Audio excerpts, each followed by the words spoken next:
Good evening, world. It's very dark. But over there you can see the city I just left. And over there you can see the train station that is taking me farther and farther away from the friends that I left. It's kind of sad. Hey world, it's Daniel. It's Sunday, or at least it was when I shot that. It's actually Sunday again, and I look very different. God knows when I'll actually upload this thing. Sorry I'm not so very good at video blogging yet. Also, it's a very busy time for me. This was supposed to be a Thoughts from Places video because, as you know, I want to be a semi-professional nerd-fighting YouTuber. And it was 1.5 days into my 2-day trip to New York City when I realized something. And that something was that my usual philosophy of living in the present instead of taking pics and vids of everything, although philosophically sound, was not very good for a video blogger. So here are some pictures interspersed with video because I'm a complete novice with friends too funny to keep me on top of my filming game. For a little context, my wonderful college friends Jordan and Cassandra stayed with me for the weekend while we all explored Manhattan together. I was in charge of lodging, transportation back to my hometown, and apart from that I was basically just a dog on a virtual leash being led from museum to museum. Which is fine, really. That's how I pictured it and that's how I wanted it. Of course, then there was the issue of Sunday evening when I had to say goodbye to both of them again, this time for longer than ever before. I thought I might as well do a journal entry while I was out here, you know, it's, the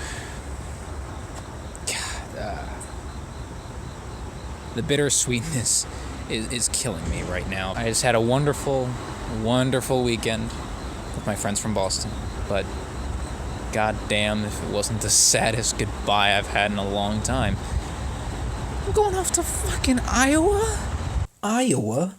But why Iowa? Who knew? I would have been going to Iowa in less than 2 weeks. God, you know, and Cassandra's staying in Boston. Jordan's going off to freaking Greece, and then like maybe Hawaii. My friend Matt, he's down in DC. God knows where he'll be after that. He's working really important internships, like, he's shaping the world already. I need to get another credential to do that. And then, Robbie, my friend Robbie, he's looking for a job, and I know he'll find it, because he's a resourceful bugger, and I swear, well, that's my train coming. There it is. Right bloody past me it did. It went right bloody past me. So I have been trying to decide what I would make my thoughts be from this place. I could have talked about the weird juxtaposition between green life and steel syntheticness around me, even weirder than it was in Boston where the green space is more evenly distributed. I could have talked about both the anciency and infancy of New York as a city. As Will McAvoy from the newsroom said in a traffic jam, this is going to be a great city once they finish building it. I could have talked about how my friend Jordan is on Team Valor, and once a nearby gym was reclaimed by his team, he said all was as it should be, which led to some disappointing admissions to myself about fallacies like the just world and the right side of history. Made all the more poignant by this photo I meant to take of this cool globe sculpture, but which instead turned into a picture of Trump Tower looming over the world. I could have even combined these topics into an anecdote about when it turned out that near Trump Tower, my friend said there was a Paras, a Pokemon which is literally an insect being possessed by a parasitic, mind-altering, brain-controlling fungus, which we naturally thought was either pure coincidence or pure prescient genius. I then had this meta-idea of talking about the whole multiplicity of potential topics, and how my contemplation of how to do this thing correctly was evidence of my desperate desire to be a better vlogger, a better friend, a better potential partner, and a better person all around. Of course, as the day wore on, it became apparent that the one thing on my mind that I was taking away from this Pokemon-filled adventure through museum-laden, hot and humid, thunderstormy Manhattan was that I was just really, really sad that I wasn't going to see my friends again for a long time.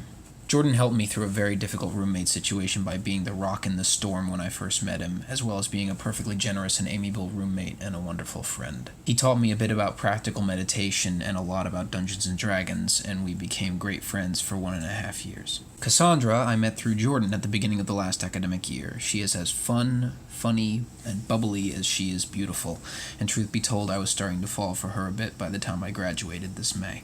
In fact, a small but vivid part of the reason I was so tired at the end of the day was not only because we had probably walked between 15 and 20 miles this weekend all told, but because I had spent 60 seconds of that walk carrying Cassandra like the princess she is, partially to beat Jordan's record, which had, through a long and boring, hilarious inside story, actually won me a bet. With friends like that, it's hard, even on a hot, muggy summer weekend, not to wish you could be with them forever, just hanging out, instead of leaving them at a train station after months of not seeing them, and then heading out to Iowa in a few weeks. I was sad, they were sad, we love each other to pieces, and there's nothing we can do but be sad with each other after the most wonderful weekend we've had in forever. Emotions suck sometimes. And then, just as I boarded the train after my transfer, an incredible stroke of luck. Surprise! Dana's here! Yeah. Good to see you all. A wild Dana appeared. Another old friend after a weekend of old friends, the lovely Dana, after not seeing her for 4 years, just happened to be coming back from the city on a Sunday on that very same train and heading to the exact same hometown in which we both attended the same high school and graduated together. And now, just as I'm about to leave my hometown to pursue my degree, she has been hired to teach English in my hometown to elementary schoolers. I love my hometown, I really do, and up until very recently I didn't understand how people after high school could have felt such a strong urge to bolt out of here for anywhere else. But now, after experiencing college life, the energy of new information flowing through honed critical thinking skills, the bustle of a vibrant city like Boston, I feel that my hometown is now more than ever, more of a shackle than a sock. For all its good qualities, the stale taste of stagnation had begun to overwhelm its semi-sweet, nostalgic, chocolatey delight. My friend Matthew put it very well. This town is fantastic, especially for people who are settling down into the routine of family life, but by absolutely no means are we there yet. So, at least for now, we still feel like we belong somewhere else. But of course, regardless of the fact that I chose to apply to grad school and got accepted and enrolled months ago with masterful, powerful, and enthusiastic confidence in my decision, and even though I am preparing for my new chapter in many ways, including reading this book, which I highly recommend, two things remain irrevocably true. I'm still really nervous, and I still don't want to go. It sucked arriving home after meeting so many old friends, knowing that I was consigning myself to not seeing them for a very long time, so I could acquire credentials in order to make the world a better place, especially after spending so much time and energy to make this weekend not only possible, but fun.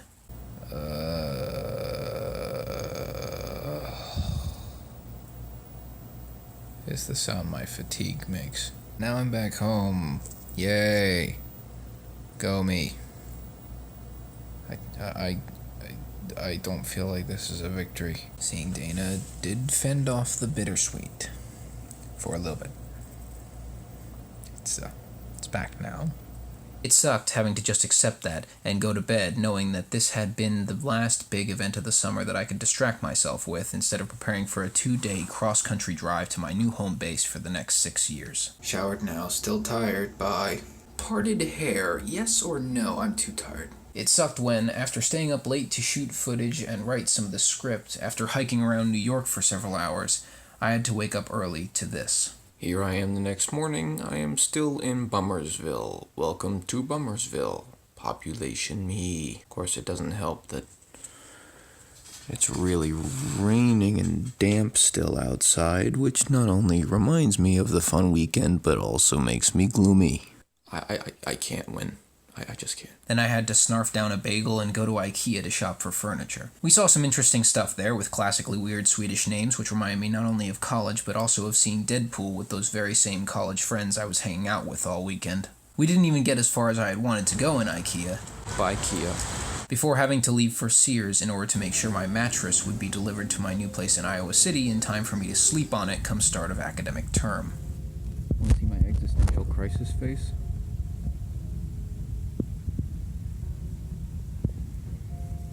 Then I had to rush back home, quickly install Snapchat for the same reason I finally got Facebook in senior year of high school, pause to read, and then go to work at the library, where I had designed and assigned myself the project of moving huge sections of huge dusty books which treat my back and shoulders only slightly more gently than my princess friend, and certainly don't smell nearly as pleasant. This would have been a good time for me to reflect on something profound regarding the tomes I was consigning to the back corner, but alas, I was very busy listening to the songs Radio People by Zapp and Fix You by Coldplay on loop over and over again, and then to some episodes of Last Week Tonight with John Oliver in order to once again drown out the anxious bummer choir recital in my head. But when I got home, I needed to face the music, so here I am, fully accepting that I'm leaving in a week, but still not to the point where I've started to look on the bright side of this big scary transition yet.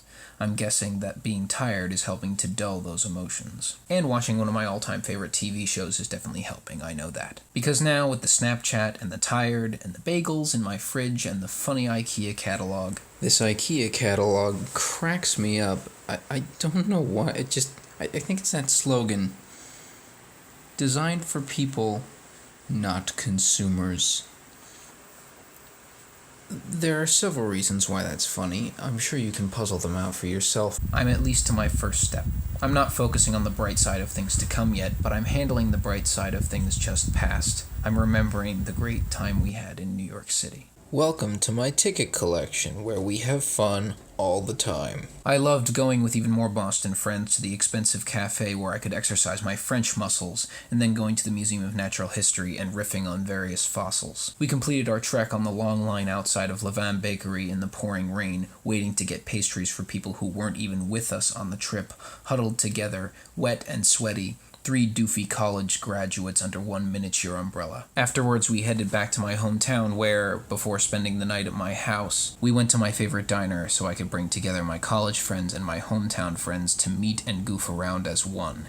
It went even better than I had hoped. After breakfast the next morning, we went back to the city, to the Cooper Hewitt Design Museum, which was super cool and interactive, especially these chairs.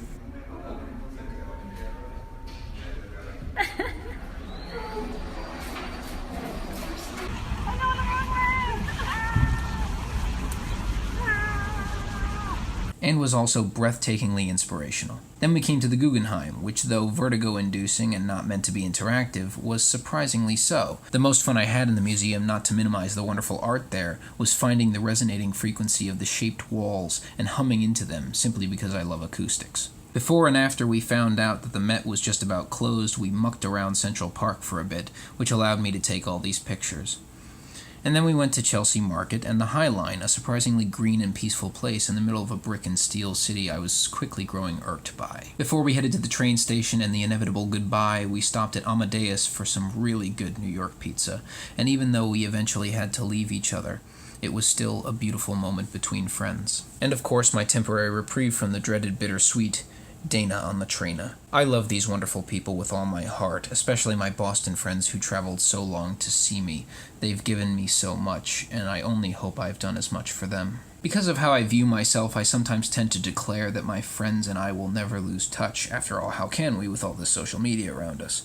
But then I always feel like I'm being a bother whenever I ring one of them up, so to speak, like I'm interrupting their lives with my clingy friendship. But I realize that even though I don't live in a universe of dragons or Sith Lords or evil wizards lacking certain facial respiratory features, my friendships are still worth fighting for, even if the enemy that I'm fighting is my own low self-esteem. And my friends are still worth fighting for, even if the only things keeping me from them are time and distance. And my career is still worth fighting for as well, even if my intangible anxiety batters me down while I'm doing it.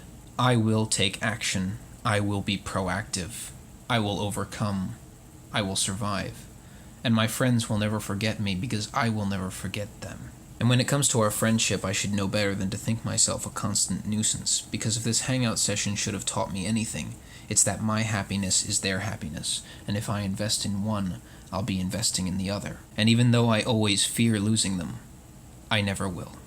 I believe in love, and in people, and in friends, and in joyful memories, and that's how I manage to keep all of them close by.